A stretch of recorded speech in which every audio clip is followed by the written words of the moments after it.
Olá, sejam todos bem-vindos na paz e na graça do nosso Senhor Jesus Cristo. Estamos aqui mais uma vez no canal Tempo Bíblico e eu sou o Bruno Romano, sou professor de Escola Bíblica Dominical e estudante de teologia, e estamos aqui juntos, uma vez mais, para compreender mais um pouquinho de algumas questões teológicas que às vezes ficam um tanto quanto nebulosas e a gente precisa se debruçar em alguns pontos para melhor compreensão. E hoje, o nosso vídeo é: qual a melhor tradução da Bíblia? É uma pílula de teologia de qual que é a melhor tradução da Bíblia em língua portuguesa. Só que para a gente poder se aprofundar nas traduções, a gente primeiro precisa compreender alguns pontos anteriores. Primeiro, todas as traduções da Bíblia, elas têm por base algum manuscrito elaborado por volta entre o século II e o século IV depois de Cristo. E hoje nós temos mais de 5.600 manuscritos encontrados, catalogados, inclusive, quem quiser pode fazer a consulta de todos os manuscritos. Existem sites que têm todos os manuscritos digitalizados para consulta. E aí, por conta dessa questão de manuscritologia, começou a se compreender a necessidade de fazer uma análise de crítica textual com base nos textos. Por quê? Evidentemente, nos primeiros séculos depois de Cristo, não existia imprensa, não existia prensa gráfica nem nada do tipo. Como o conhecimento do Novo Testamento era transmitido? Por meio de cópias, cópias feitas à mão. Então, são mais de 5.600 cópias feitas à mão dos textos originais, das cartas de Paulo, do Evangelho de Mateus, etc. E claro que, por ser, por haver uma recorrência de cópias, evidentemente, um copista pode cometer algum errinho de gramática, algum errinho de escrita, escrever alguma palavra com grafia errada, ou então, às vezes, está escrevendo e acaba utilizando um sinônimo, e aí, com isso, você tem pequenas modificações entre um texto e outro, modificações estas que praticamente não impactam em nada na Bíblia como um todo, e aí por isso surgiu uma análise de crítica textual para saber qual manuscrito está correto.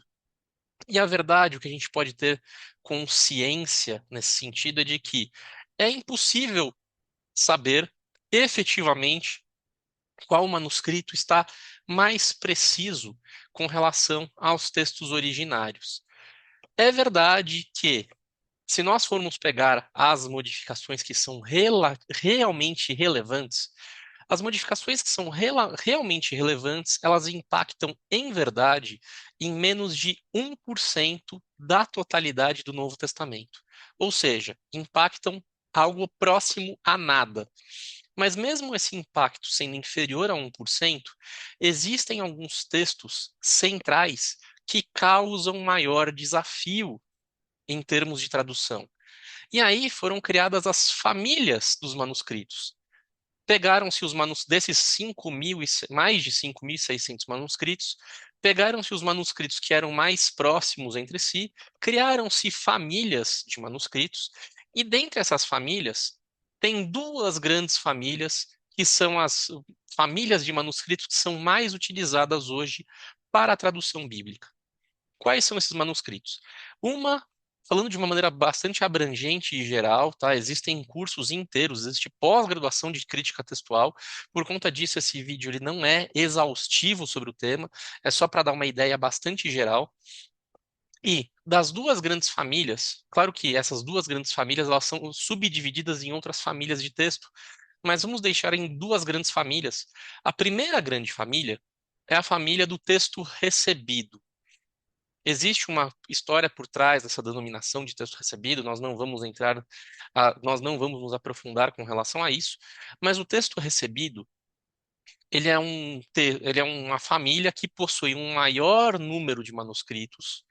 Eles são manuscritos um tanto quanto mais recentes, eles giram em torno A sua datação é de por volta século 3 e século 4 depois de Cristo, então eles são um pouquinho mais recentes, tá?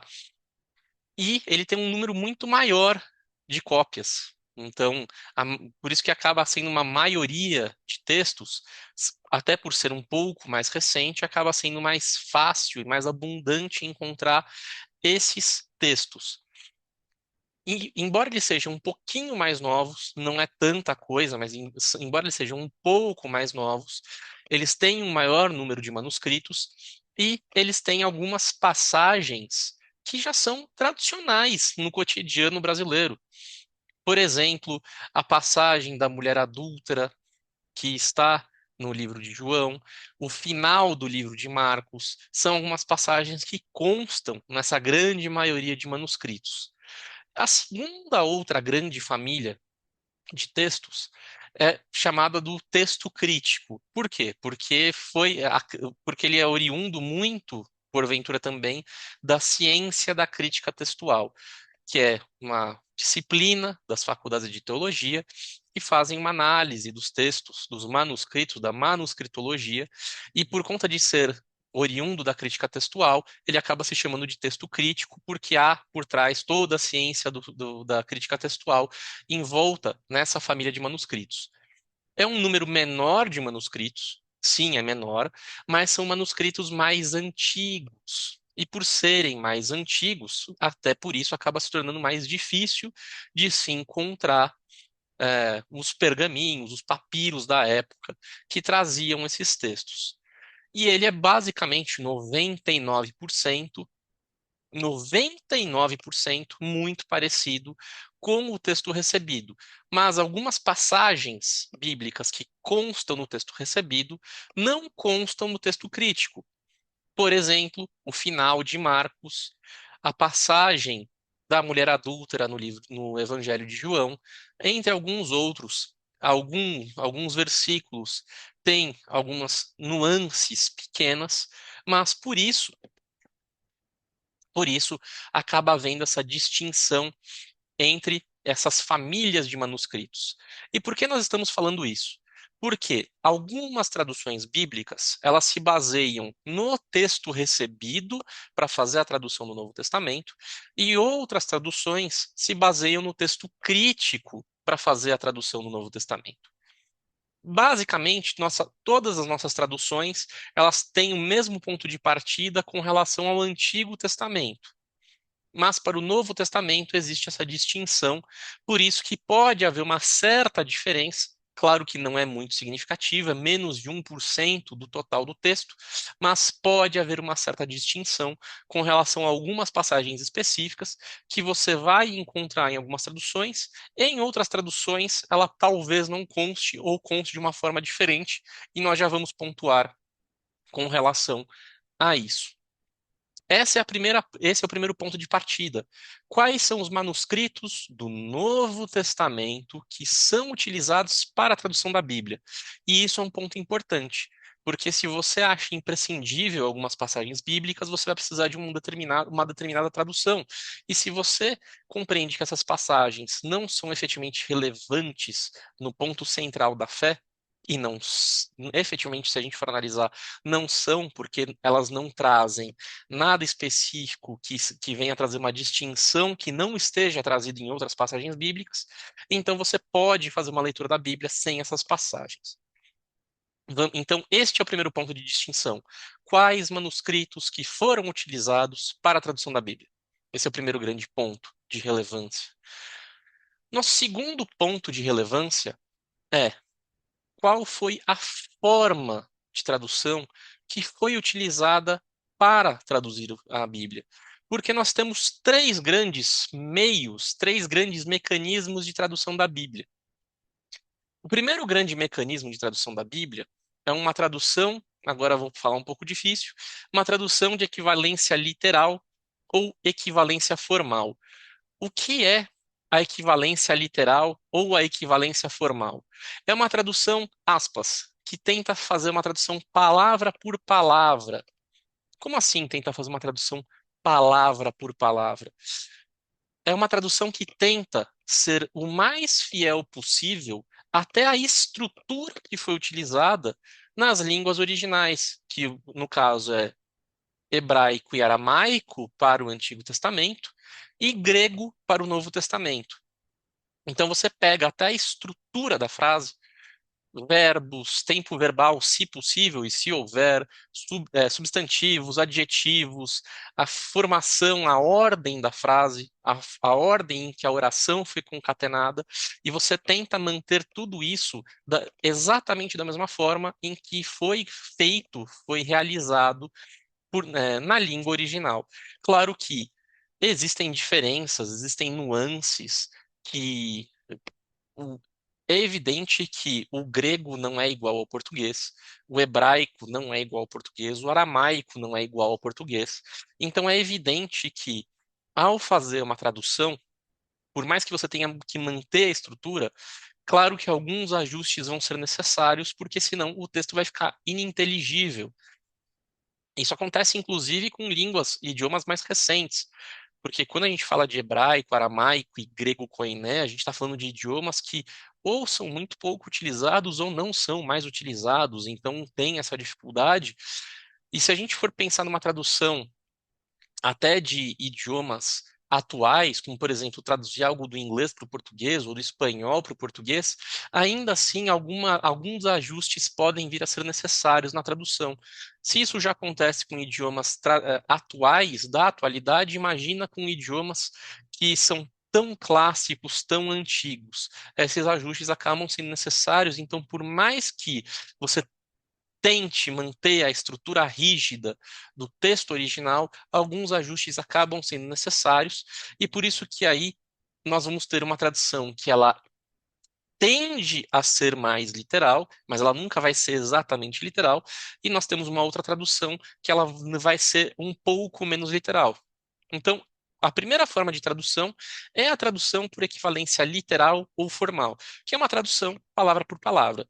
Traduz-se cada uma das palavras. Então, no princípio, Deus criou. Então, a gente vai traduzindo cada uma das palavras exatamente como elas são. E aí, se precisar de algum ajuste, alguma concatenação na frase, aí a gente faz o devido ajuste na hora de fazer a tradução em específico. Esta é a primeira modalidade de tradução. A segunda modalidade de tradução é uma tradução por equivalência funcional ou dinâmica. Como assim? Aí a gente não traduz mais exatamente a palavra por palavra, mas sim a ideia, cada ideia que está trazida no texto.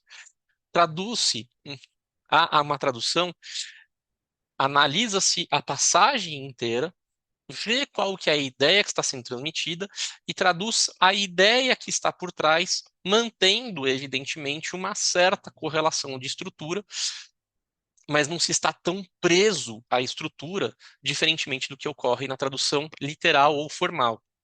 Na tradução literal ou formal, a estrutura é realmente muito respeitada, enquanto na tradução de equivalência funcional ou dinâmica, a formalidade, a estrutura é um pouco menos respeitada. Claro que ainda assim existe um certo respeito à estrutura do texto, mas ela é um pouco menos respeitada para que assim haja a melhor transmissão da ideia que está por trás do texto. Então, a gente tem uma maior influência da interpretação do tradutor daquela passagem bíblica. E a nossa terceira modalidade de tradução, que aí quase não é tradução, para falar a verdade, é a modalidade de tradução por paráfrase. O que significa paráfrase? Você esquece completamente a estrutura do texto original e você reescreve, você reconta aquela passagem com as suas palavras. Então, por exemplo, eu vou dar um exemplo da minha cabeça, eu não estou lendo nenhuma tradução aqui para dar esse exemplo. Nós temos em João 3,16, porque Deus amou o mundo de tal maneira que deu seu Filho unigênito para que todo aquele que nele crê não pereça, mas tenha a vida eterna. Essa é uma tradução, inclusive, eu tenho esse texto praticamente decorado na minha cabeça, mas essa é a tradução da Almeida Corrigida e Fiel, que é uma tradução literal, uma tradução formal, que a gente já vai chegar lá. Então, existe uma estrutura de texto. Eu poderia simplesmente recontar, como se eu estivesse contando para uma outra pessoa que nunca leu o texto, dizendo: sabe, Deus, ele amou tanto o mundo, tanto a humanidade, tanto as pessoas, que ele entregou a Cristo, que é o seu único filho, para morrer por nós. E todo aquele que crer em Jesus não vai ser condenado, vai ter a vida eterna. Eu acabei de fazer uma paráfrase de João 3,16. Eu expliquei com as minhas palavras. Eu não fiz uma tradução, eu só disse com as minhas palavras. Esta é a forma de paráfrase. É você recontar aquilo que está escrito. Então, a tradução por paráfrase tem uma influência gigantesca naquele que é o tradutor, porque é realmente as palavras do tradutor. Ele está contando a Bíblia para você. Essas são as três modalidades. Então, nós já fizemos análise de quais são os manuscritos que dão origem à tradução, esse é o primeiro ponto, e quais são as formas de tradução, esse é o segundo ponto. Com base nisso, nós vamos partir agora para a análise efetiva do quê? Do quê? Das traduções. Nós vamos fazer análise das traduções bíblicas. E a primeira tradução que nós vamos analisar é a seguinte.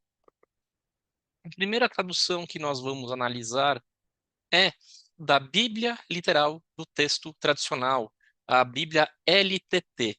É uma Bíblia comercializada pela PV Books e idealizada pelo professor Hélio de Menezes Silva.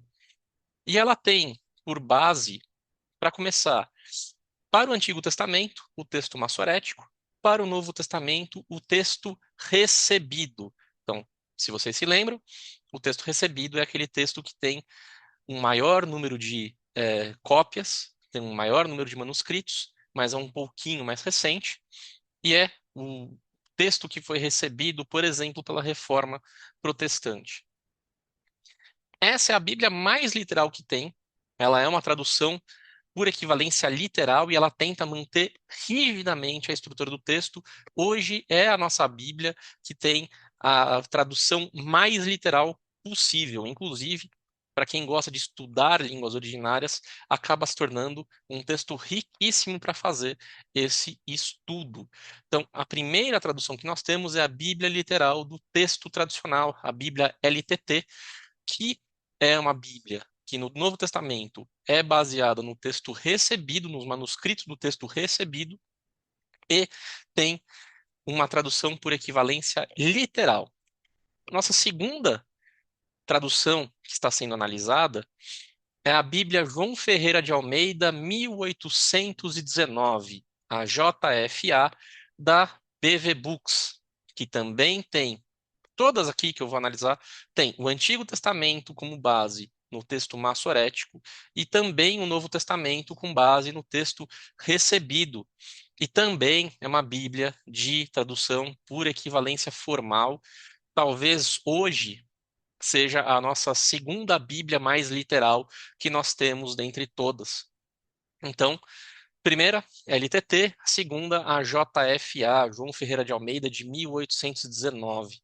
As duas primeiras, as mais literais, são da PV Books. Nossa terceira Bíblia em análise é a Almeida Corrigida e Fiel, a ACF, que eu acho que é uma das mais utilizadas no meio evangélico que se tem.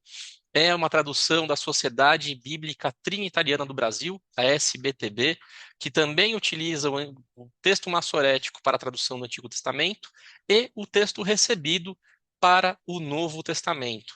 Então, se torna também uma Bíblia bastante literal, que tem muito da estrutura do texto original em si. Então se torna uma. Até por isso tem as Bíblias, a CF tem aquele texto enorme, fiel aos originais, justamente por conta dela ter uma estrutura muito rígida, que busca estar muito próxima à literalidade original e usa o texto recebido para isso. Nossa quarta Bíblia analisada neste momento é a Bíblia King James 1611, a BKJ da BV Books. A Bíblia King James 1611 da BV Books, ela não é uma Bíblia que ela foi traduzida diretamente das línguas originais. Não, não é isso. Ela é traduzida diretamente da King James Bible, que é a Bíblia feita pelo rei Tiago I da Inglaterra, em 1611. Essa Bíblia foi traduzida para o inglês, o texto em inglês foi traduzido para o português. Então, a Bíblia King James 1611, ela é uma tradução da tradução. O rei Tiago I da Inglaterra reuniu uma série de teólogos e estudiosos da época e fez a tradução da King James Bible para o inglês.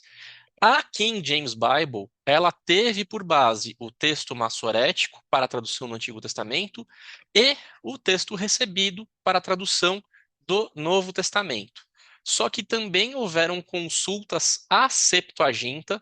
A Septuaginta é a tradução do Antigo Testamento do hebraico e do aramaico para o grego. E também houveram consultas adicionais à Vulgata Latina. A Vulgata Latina é a tradução para latim que foi realizado pela Igreja Católica. Então, com base no texto massorético, no texto recebido, com consultas extras de apoio, não é que foi utilizada a Septuaginta ou a Vulgata Latina, mas foi utilizado de apoio até para auxiliar na interpretação. Houveram consultas à Septuaginta e à Vulgata Latina, mas o texto base de tradução da King James Bible foi o texto massorético e o texto recebido. E a King James Bible, sendo uma tradução em inglês, da tradução em inglês foi elaborada a tradução da Bíblia King James 1611, comercializada pela BV Books. Então, essa é mais uma Bíblia por nós analisada. Nossa próxima Bíblia, ela também é uma King James. Ela se chama King James Clássica, da editora Agnus. A King James Clássica segue exatamente os mesmos princípios, mesmíssimos princípios da King James 1611. Ela também é uma tradução da King James Bible, a Bíblia em inglês, King James Bible. Então, utilizou-se o texto massorético e o texto recebido para a tradução do Antigo e do Novo Testamento para o inglês, e aí, do inglês, da King James Bible, foi elaborada a King James clássica da Agnus. Então, existe a mesma ideia, o mesmo ideal por trás das duas Bíblias King James. Mas aqui, qual que é a diferença? As duas Bíblias, tanto a King James 1611 quanto a King James clássica, as duas têm por terem se valido da King James Bible, as duas acabam tendo um método de tradução que é uma tradução por equivalência formal, que busca a formalidade e a estrutura do texto. Mas qual que é a diferença? Analisando com uma certa profundidade a Bíblia King James 1611, é possível notar que os tradutores da Bíblia King James 1611 buscaram identificar qual que era a ideia trazida pelo tradutor em inglês e por isso houveram alguns ajustes sutis no texto para que haja uma maior transmissão da ideia. Então, por mais que seja um texto, uma tradução formal, uma tradução mais literal, ao transmitir ao português, os tradutores em língua portuguesa buscaram a ideia por trás das passagens e fizeram algumas sutis modificações para tentar transmitir melhor a ideia que era trazida na King James Bible. Por outro lado, a King James clássica, ela parece ser mais literal. Houve uma análise da King James Bible e parece que da King James Bible houve uma tradução praticamente ipsis literis da Bíblia em inglês ao português. Com isso, é interessante que, embora a King James clássica seja uma tradução posterior, até porque a Bíblia King James 1611 já está no mercado há muitos anos, a Bíblia King James clássica parece ser mais literal do que a Bíblia King James 1611. Mas, apesar da Bíblia King James clássica ser mais literal, Por outro lado, a Bíblia King James clássica tenta utilizar palavras mais fáceis e mais modernas do que a Bíblia King James 1611. Então, nós temos uma simbiose interessante. A Bíblia King James clássica, ela é mais literal, só que ela em algumas passagens é mais fácil de ler, por ter um vocabulário mais simplificado, mais moderno. Por outro, embora ela se chame de clássica, ela tem um vocabulário mais moderno. E a Bíblia King James 1611, interessantemente, embora ela seja um pouco mais dinâmica por conta da tradução do inglês ao português, porque os tradutores quiseram dar um pouco mais da ideia do texto na hora de fazer a tradução, de maneira interessante, ela tem um texto que é um pouco mais clássico do que a King James clássica.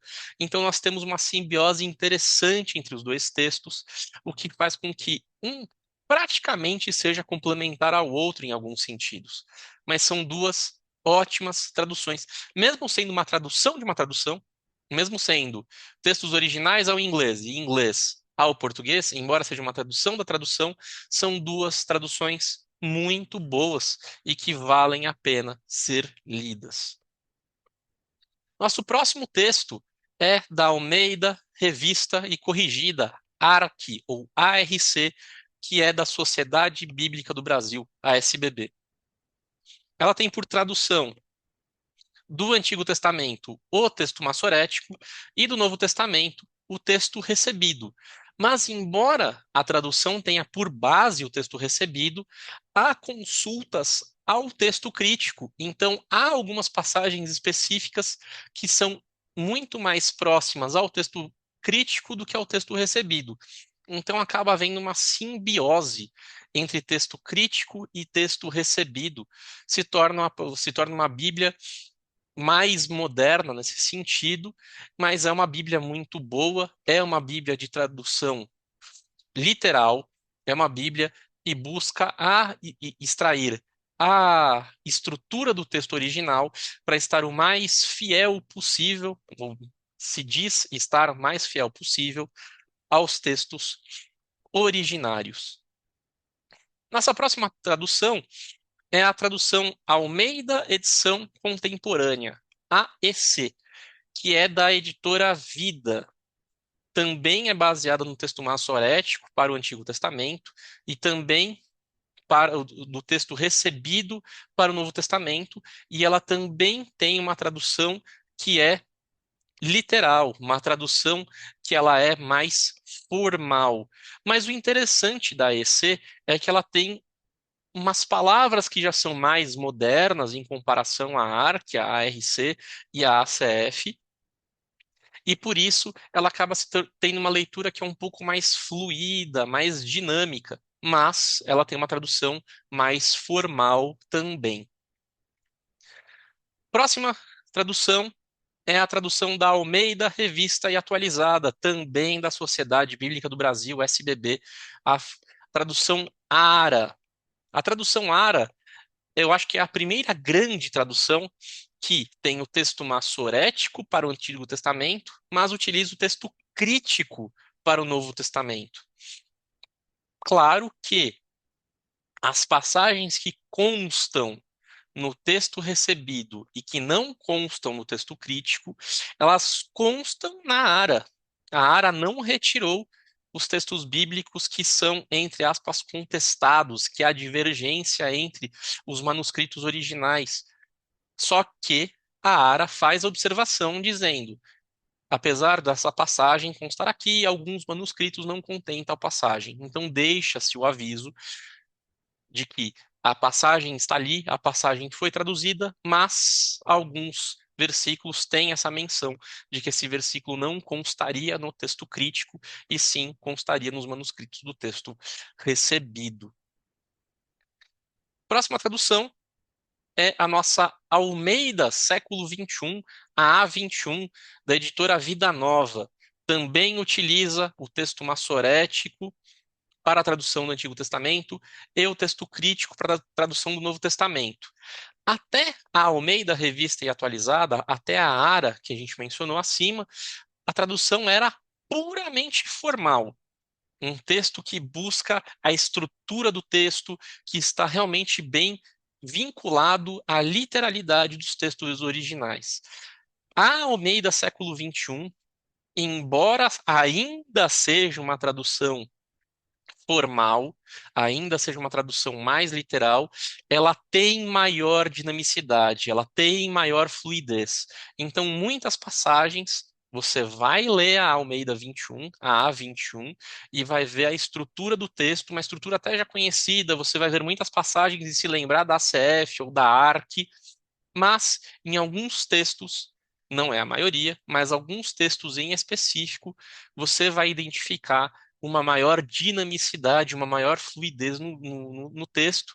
Por isso, a A21, embora tenha uma tradução formal, ela já está um pouco mais no meio do caminho, querendo transitar, querendo uma fluidez com uma tradução mais dinâmica. Então, se você busca um texto que ainda é formal, mas quer que ele tenha um pouco mais de fluidez, a Almeida 21 vai lhe atender. Próxima tradução, a Nova Almeida Atualizada, a NAA da Sociedade Bíblica do Brasil, que ela foi criada se dizendo uma atualização da ARA, da Almeida Revista e Atualizada. Mas sendo bem sincero, a NAA não é uma atualização da ARA. A nova Almeida atualizada, a NAA, é uma nova tradução. A ARA, ela é muito mais formal e a NAA, ela é muito mais dinâmica em comparação uma à outra. A NAA ainda é uma tradução formal. A NAA ainda é uma tradução que busca a literalidade do texto. É uma tradução que tem por base do Antigo Testamento o texto massorético, do Novo Testamento o texto crítico, mas embora tenha o Novo Testamento, o texto crítico para o Novo Testamento, as passagens do texto recebido constam sempre entre colchetes. Então, se você estiver lendo uma NAA e você vê uma passagem ali entre colchetes, significa que aquela passagem entre colchetes consta no texto recebido e não consta no texto crítico. É uma tradução mais formal, só que ela também tem maior dinamicidade, igual acontece com a A21. Então, ela busca se aproximar, ela busca estar mais próxima de uma tradução dinâmica. Ela ainda é uma tradução formal, mas ela é mais dinâmica. E eu, particularmente, até acho um pouco mais dinâmica até do que a Almeida 21. Mas, se você ainda quer uma tradução formal, ela vai lhe atender.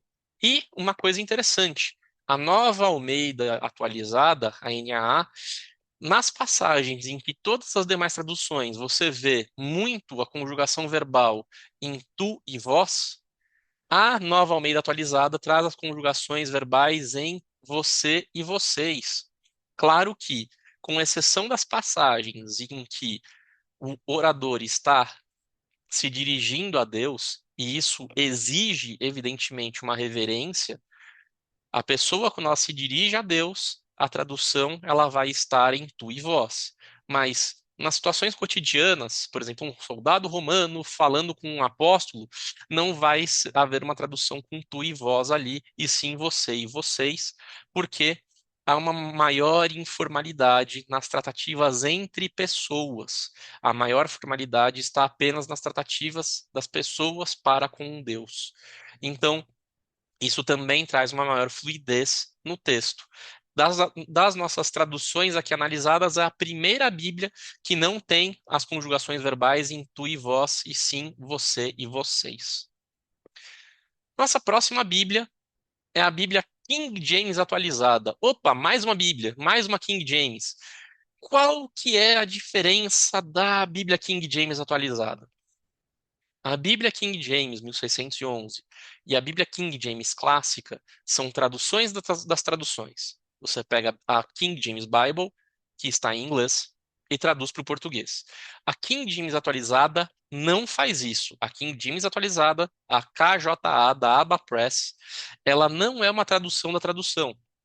É uma tradução que busca suas fontes diretamente nos textos originais. Então, o Antigo Testamento é traduzido do texto massorético e o Novo Testamento é traduzido do texto crítico. Por isso, já tem muitas pessoas que criticam essa tradução, por quê? Porque a King James original, a King James Bible, ela é traduzida do texto recebido, e a King James atualizada do texto crítico, então já haveria uma diferença de tradução aí.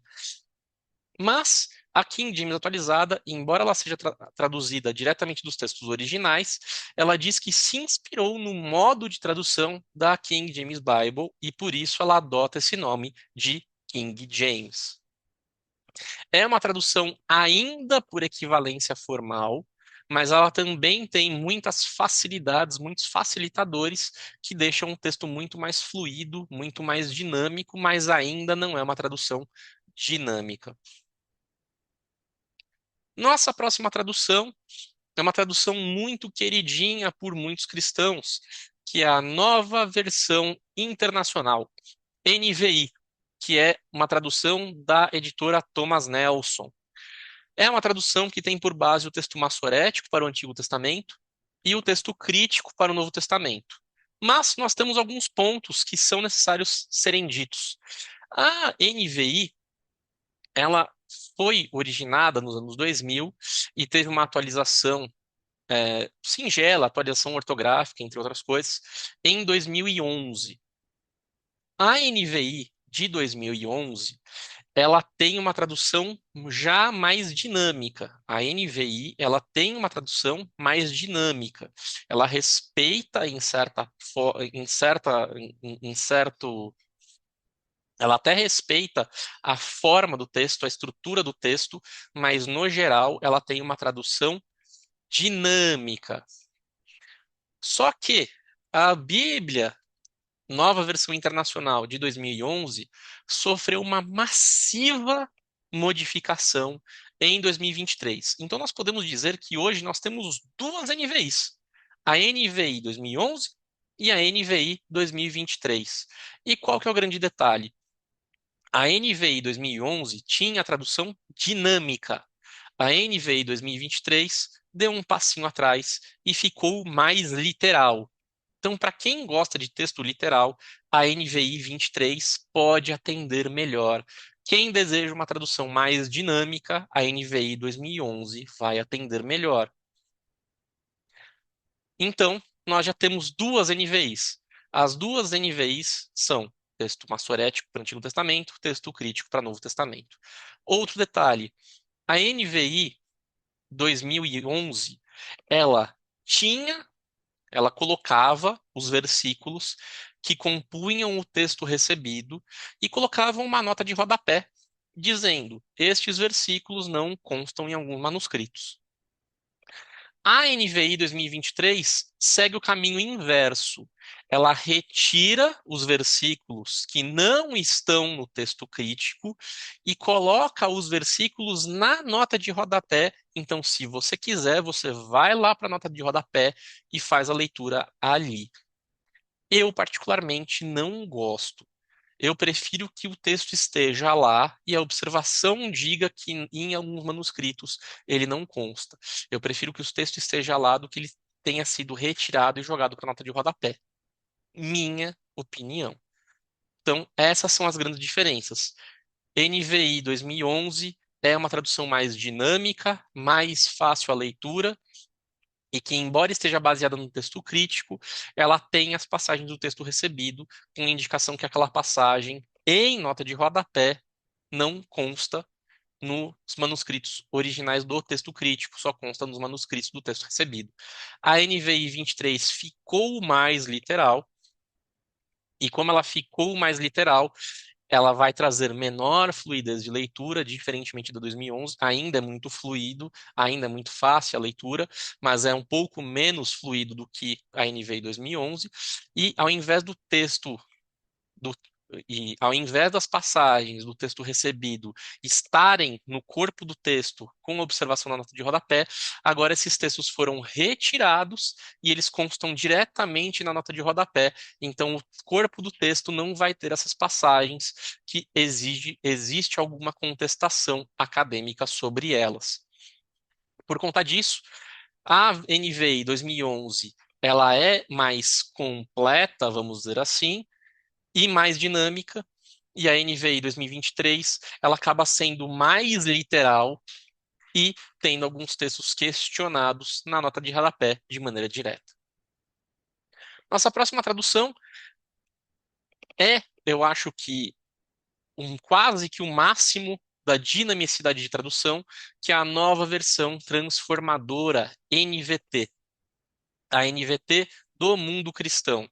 Também tem o texto massorético por base do Antigo Testamento e o texto crítico do Novo Testamento. E a tradução dinâmica, eu acho que é a maior, eu acho que ela é a mais dinâmica das traduções. E por ser muito dinâmica, a leitura é realmente muito fácil. Só que por ter muita influência do tradutor, da interpretação do tradutor, algumas passagens podem ser, às vezes, contestadas. Mas é uma ótima tradução, muito fácil a leitura e muito boa para evangelizar quem ainda não conhece a Cristo. Próxima tradução é a nova tradução na linguagem de hoje, a NTLH, da Sociedade Bíblica do Brasil. Também tem a base, também tem por base o texto massorético para o Antigo Testamento e o texto crítico para o Novo Testamento. E ela é uma tradução dinâmica que é quase uma paráfrase.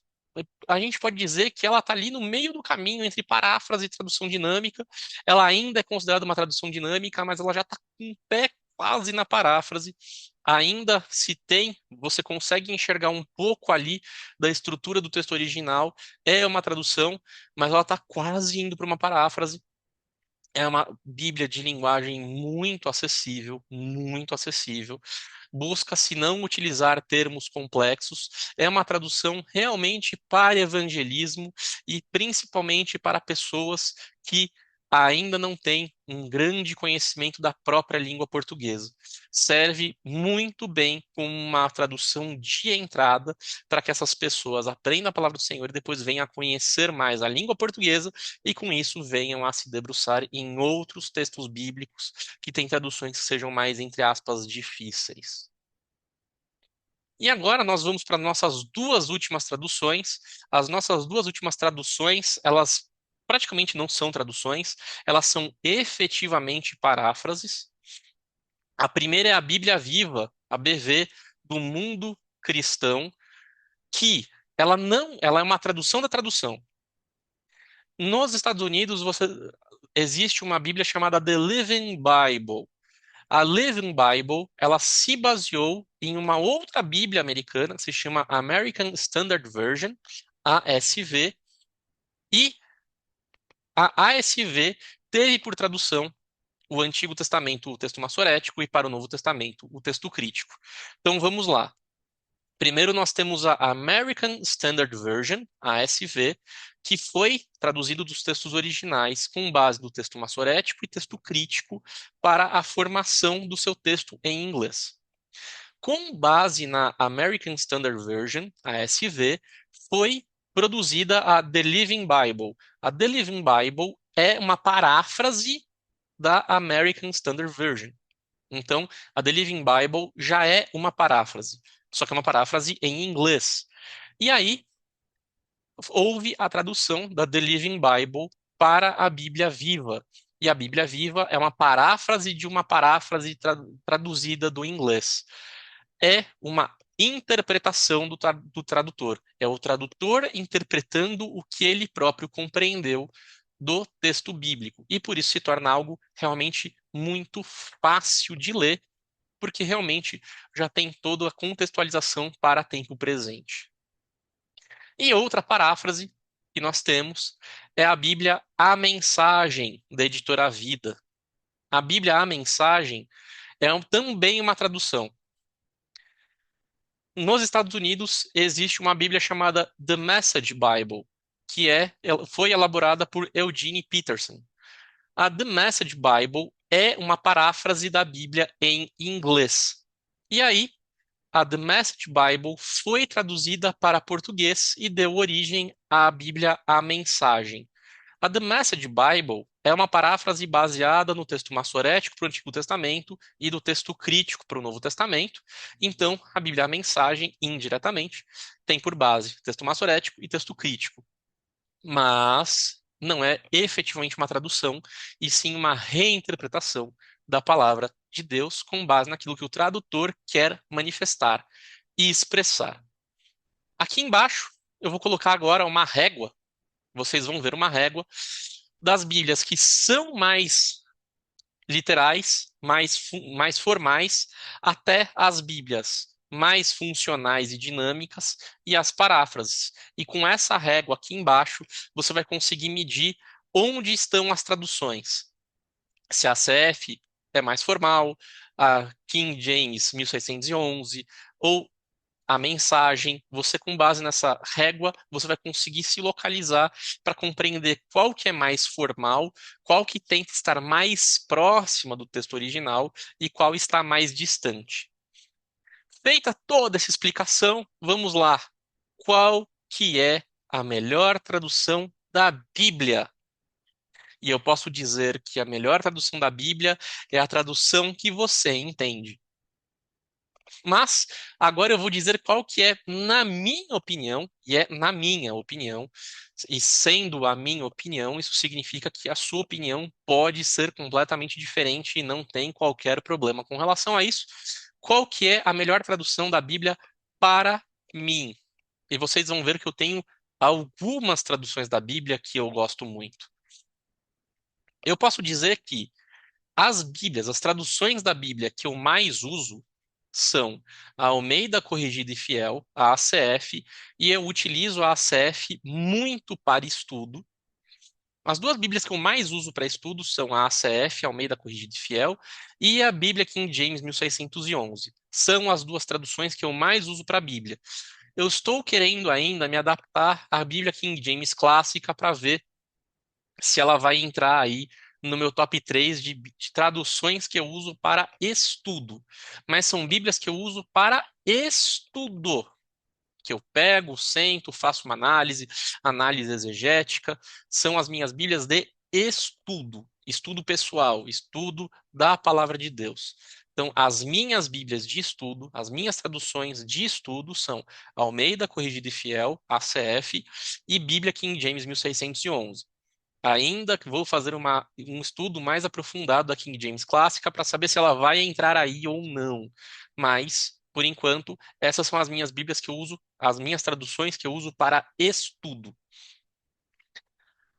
Para fazer meu devocional pessoal, meu devocional, eu e eu mesmo, eu com Deus, eu utilizo a Almeida Edição Contemporânea, AEC. Eu acho uma tradução maravilhosa, particularmente é a minha tradução favorita. Eu admito que é minha tradução favorita. A AEC e a ACF são as duas traduções que ganham o meu coração. Tanto a AEC, a Almeida Edição Contemporânea, quanto a Almeida Corrigida e Fiel, são as traduções que têm o meu coração, têm um lugarzinho no meu coração, e é a tradução que eu utilizo para fazer o meu devocional pessoal.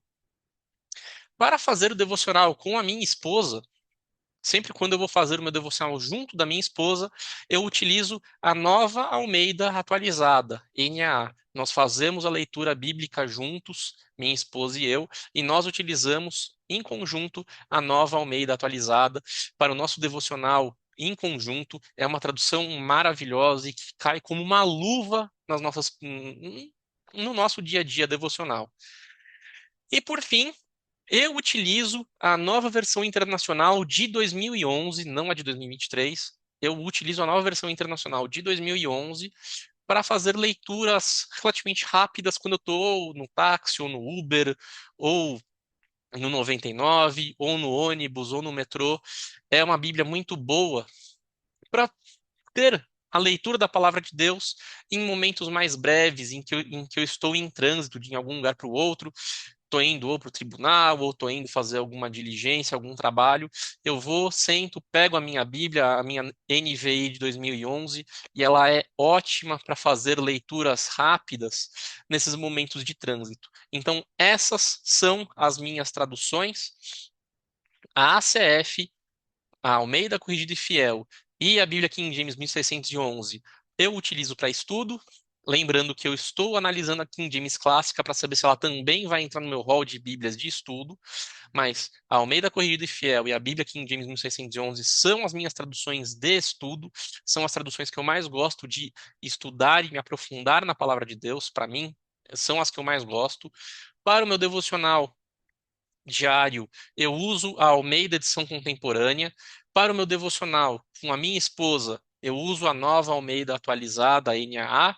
E para a minha leitura, em momentos em que eu estou em diligência, fora de casa, em trânsito de um lugar para o outro, eu quero ter a leitura de porções da palavra de Deus, eu uso a NVI de 2011. Essas são as minhas traduções favoritas. E vocês? Quais são as traduções favoritas de vocês? Comente aqui, deixa aqui nos comentários, digam aqui embaixo qual é a tradução favorita que vocês têm depois de todo esse vídeo gigantesco que eu estou aqui gravando. Diga você, qual é a sua tradução favorita? Qual a tradução que você gosta mais? Diga aí nos comentários, eu vou ficar muito feliz em poder ler de vocês quais são as traduções que vocês usam mais e vocês gostam mais. Ah, e quase que eu esqueci de comentar. A ACF também é a Bíblia que eu uso para levar para a igreja. A minha Bíblia ACF, eu levo uma ACF, uma Almeida Corrigida e Fiel, que inclusive eu ganhei da minha sogra, foi minha primeira Bíblia, e eu uso até hoje. É a minha boa Bíblia, minha Bíblia velha de guerra, que eu levo para ir comigo na igreja. É a minha Bíblia que eu levo para o culto todos os domingos. Bom, eu já disse todas as minhas traduções favoritas. Diga você também qual a sua tradução aqui embaixo. Deixe o seu like, não deixe de curtir esse vídeo. E se você sabe que alguém tem alguma dúvida com relação à tradução da Bíblia, mande esse vídeo também para mais pessoas. Compartilhe esse vídeo com quem que tem interesse nessa curiosidade de quais traduções são melhores, quais traduções são aplicáveis, como se dá esse modelo de tradução.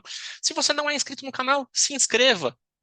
Isso vai ajudar com que a palavra do Senhor seja levada a mais pessoas e também vai me ajudar também. Então, estamos encerrando este vídeo. Foi um prazer ter vocês aqui. Não se esqueçam, comentem aqui embaixo. Eu quero ver de vocês qual é a sua tradução favorita. Eu quero muito saber e eu respondo, eu faço muito esforço para responder a todos os comentários. Fico muito feliz de ter vocês aqui no vídeo.